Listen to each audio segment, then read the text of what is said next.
ನಮಸ್ತೆ, ನಾನು Veda. Welcome back to my channel. ಇವತ್ತಿನ ವಿಡಿಯೋದಲ್ಲಿ ಚಿತ್ರಾನ್ನ ರೆಸಿಪಿನ ಶೇರ್ ಮಾಡ್ತಾ ಇದ್ದೀನಿ. ಅದರಲ್ಲಿ ಟೊಮೊಟೊದಲ್ಲಿ ಮಾಡಿರುವಂತಹ ಚಿತ್ರಾನ್ನ ಇದು ತುಂಬಾ ಟೇಸ್ಟಿಯಾಗಿರುತ್ತೆ. ಫಸ್ಟ್ ನಾನಿಲ್ಲಿ ಬಾಣಲಿಗೆ ಎಣ್ಣೆ ಹಾಕ್ಕೊಳ್ತಾ ಇದ್ದೀನಿ. ಇಲ್ಲಿ ಎಣ್ಣೆ ಬಂದುಬಿಟ್ಟು 4ರಿಂದ 5 ಸ್ಪೂನಷ್ಟು ಎಣ್ಣೆ ಹಾಕ್ಕೊಂಡಿರೋದು. ಎಣ್ಣೆ ಬಿಸಿ ಆದಮೇಲೆ ಸಾಸಿವೆ ಹಾಕ್ಕೊಳ್ತಾ ಇದ್ದೀನಿ. ಹಾಗೆ ಒಂದು ರಿಕ್ವೆಸ್ಟ್ ಕೂಡ, ಒಂದು ವೇಳೆ ನೀವು ಈ ಚಾನಲ್ಗೆ ಸಬ್ಸ್ಕ್ರೈಬ್ ಆಗಿಲ್ಲ ಅಂದರೆ ಸಬ್ಸ್ಕ್ರೈಬ್ ಮಾಡ್ಕೊಳ್ಳಿ. ಹಾಗೆ ಒಂದು ಲೈಕ್ ಕೊಡೋದನ್ನು ಮರಿಬೇಡಿ. ಈಗ ಸಾಸಿವೆ ಚಟಪಟ ಅಂದಮೇಲೆ ಶೇಂಗಾ ಹಾಕ್ಕೊಳ್ತಾ ಇದ್ದೀನಿ. ಇಲ್ಲಿ ಶೇಂಗಾ ಬಂದುಬಿಟ್ಟು ಸ್ಮಾಲ್ ಕಪ್ಪಲ್ಲಿ 1 ಕಪ್ಪಷ್ಟು ಹಾಕ್ಕೊಂಡಿರೋದು.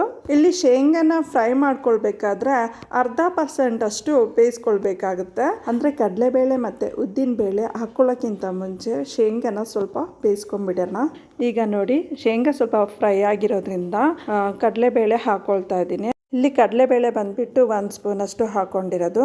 ಹಾಗೆ ಉದ್ದಿನಬೇಳೆ ಕೂಡ ಹಾಕ್ಕೊಳ್ತಾ ಇದ್ದೀನಿ. ಅದನ್ನು ಕೂಡ 1 ಸ್ಪೂನಷ್ಟು ಹಾಕ್ಕೊಂಡಿದ್ದೀನಿ. ಈಗ ಅದನ್ನು ಸ್ವಲ್ಪ ಹೊತ್ತು ಫ್ರೈ ಮಾಡ್ಕೊಳ್ತೀನಿ. ಅಂದರೆ ಅದು ಸ್ವಲ್ಪ ಲೈಟಾಗಿ ಬ್ರೌನ್ ಕಲರ್ ಬರೋವರೆಗೂ ಸ್ವಲ್ಪ ಫ್ರೈ ಮಾಡ್ಕೊಳ್ಳೋಣ.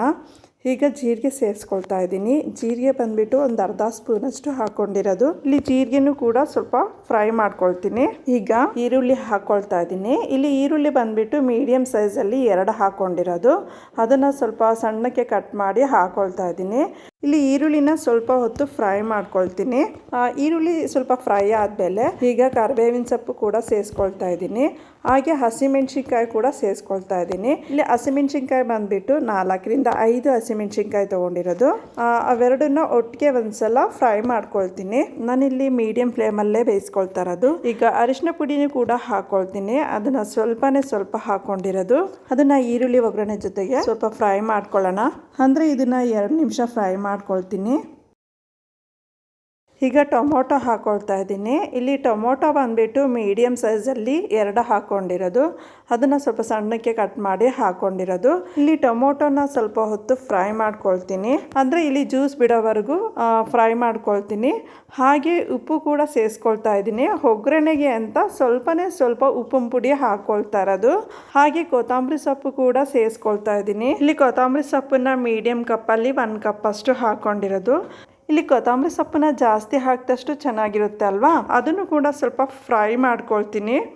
ಈಗ ಅನ್ನನ ಬೇಯಿಸಿಟ್ಕೊಂಡಿದ್ನಲ್ಲ, ಅದನ್ನು ಸ್ವಲ್ಪ ಉಡುಡಿ ಥರ ಮಾಡಿಕೊಂಡು ಒಗ್ಗರಣೆ ಈರುಳ್ಳಿ ಏನು ಮಾಡ್ಕೊಂಡಿದ್ದೀವಿ ಅದ್ರ ಜೊತೆಗೆ ಹಾಕ್ಕೊಳ್ತಾ ಇದ್ದೀನಿ. ಹಾಗೆ ಹಸಿ ತೆಂಗಿನಕಾಯಿ ತುರಿನೂ ಕೂಡ ಹಾಕ್ಕೊಳ್ತಾ ಇದ್ದೀನಿ. ಇಲ್ಲಿ ತೆಂಗಿನಕಾಯಿ ತುರಿನ ಮೀಡಿಯಮ್ ಕಪ್ಪಲ್ಲಿ 1/2 ಕಪ್ಪಷ್ಟು ಹಾಕ್ಕೊಂಡಿರೋದು. ಹಾಗೆ ರುಚಿಗೆ ತಕ್ಕಷ್ಟು ಉಪ್ಪು ಕೂಡ ಹಾಕ್ಕೊಳ್ತಾ ಇದ್ದೀನಿ. ಇಲ್ಲಿ ಒಗ್ಗರಣೆಯಲ್ಲಿ ಸ್ವಲ್ಪ ಉಪ್ಪು ಹಾಕ್ಕೊಂಡಿರೋದ್ರಿಂದ ಇಲ್ಲಿ ಅನ್ನಕ್ಕೆ ಕಲಿಸ್ಕೊಳ್ಬೇಕಾದ್ರೆ ಸ್ವಲ್ಪ ನೋಡಿ ಹಾಕ್ಕೊಳ್ಬೇಕಾಗುತ್ತೆ. ಹಾಗೆ ನೀಟಾಗಿ ಮಿಕ್ಸ್ ಮಾಡ್ಕೊಳ್ತೀನಿ. ಅಂದರೆ ಇಲ್ಲಿ ಅನ್ನನ ಹುಳಿ ಜೊತೆಗೆ ಚೆನ್ನಾಗಿ ಮಿಕ್ಸ್ ಮಾಡ್ಕೊಳ್ತೀನಿ. ಸಿಂಪಲ್ಲಾಗಿ ಈ ಚಿತ್ರಾನ್ನ ರೆಸಿಪಿನ ಮಾಡ್ಕೊಳ್ಬೋದು. ಬರೀ 5 ನಿಮಿಷದಲ್ಲೇ ರೆಡಿಯಾಗಿ ಹೋಗ್ಬಿಡುತ್ತೆ. ಈ ರೆಸಿಪಿ ಇಷ್ಟ ಆಗಿದ್ದಲ್ಲಿ ಪ್ಲೀಸ್ ಲೈಕ್ ಮಾಡಿ, ಶೇರ್ ಮಾಡಿ. ಒಂದು ವೇಳೆ ನೀವು ಈ ಚಾನಲ್ಗೆ ಸಬ್ಸ್ಕ್ರೈಬ್ ಆಗಿಲ್ಲ ಅಂದರೆ ಸಬ್ಸ್ಕ್ರೈಬ್ ಮಾಡ್ಕೊಳ್ಳಿ. Thank you.